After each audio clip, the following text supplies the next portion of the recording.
Okay, this is a very brief instructional video on how to use the quadcopter you bought for Scooby 3008. So the order of doing things is you need to turn the controller and the screen on, then turn the quadcopter on, because obviously if you turn the quadcopter on and it gets itself in a bit of a mess, then it might fly away and you've not got control. So turn the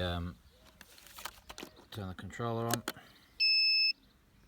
It should look like that. If it beeps at you and doesn't show that screen, it's because one of the switches isn't in the right position. So all you need to do to fix that is basically put the switches into default. Next, plug the screen in.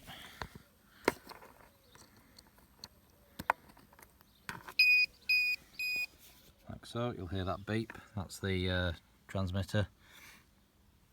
If you want, you can put the battery monitor on, which is on there, and that'll display its voltage. But the battery lasts quite a while for the screen. So turn it back over, turn the screen on, and you're obviously just going to get static for the minute. Once you've done that, you can, again, there's a battery monitor underneath there, so you can plug that in with the cable that's hanging down, that one there, the balance lead, and then that one goes in to here, and you'll hear it beep. So that's sort of the normal startup. You want to leave it outdoors for probably for 2 or 3 minutes till it gets a GPS lock.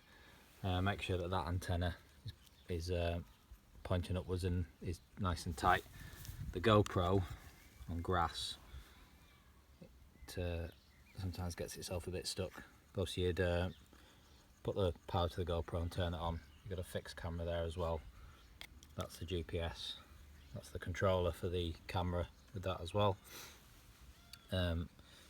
The flashing light there indicates whether it's got a GPS lock, what mode it's in, etc. So once you've got all that done, you can see now you've got a picture there. My GoPro isn't turned on because the battery's died, but in terms of switches on here, the switch at the back there, if you pull that forward, that would ordinarily go to the GoPro. Flick it back, it's a front facing camera. That switch doesn't do anything, neither does that one. That one there, if you put it into the middle, that basically dictates the tilt of the GoPro camera. As I tilt it up, give me 1 second. If I tilt that pot, that one there, you can see it tilting back. I'll tilt it all the way down, you can see it tilting down. So you can do some nice shots where the quadcopter rises up from the ground, but you've also got your front facing camera, which always points to the front. So ordinarily that would just be in at 0. Okay. Next, in terms of controls, you've got this lever here. Up is the default, middle is I think altitude hold, and then the bottom is it switches all the automatic stuff off, so don't use that unless you know what you're doing, because you'll likely crash it. The switch next to it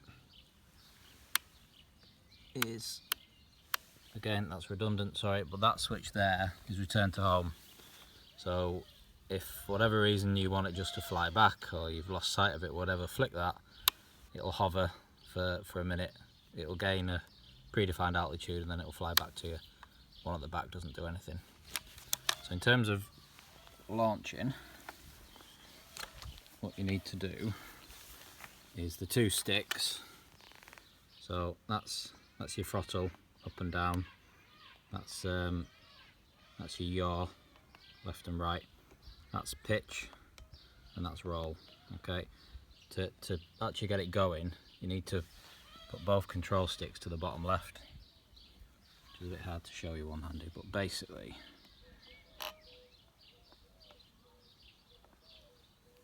like that, and then it will go into standby mode, which it does for a couple of seconds and turns off. So if I do that again, I can just give it a bit of throttle,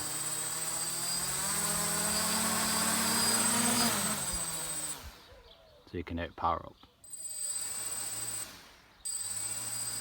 So what I need to do now is to make it launch. It's very important. What you need to do is at the same time as throttle, you need to be controlling the pitch and yaw and roll, otherwise you might end up flinging it over to the side. So I just try and put my camera somewhere. Bear with me. So I'll pause this and I'll take another video.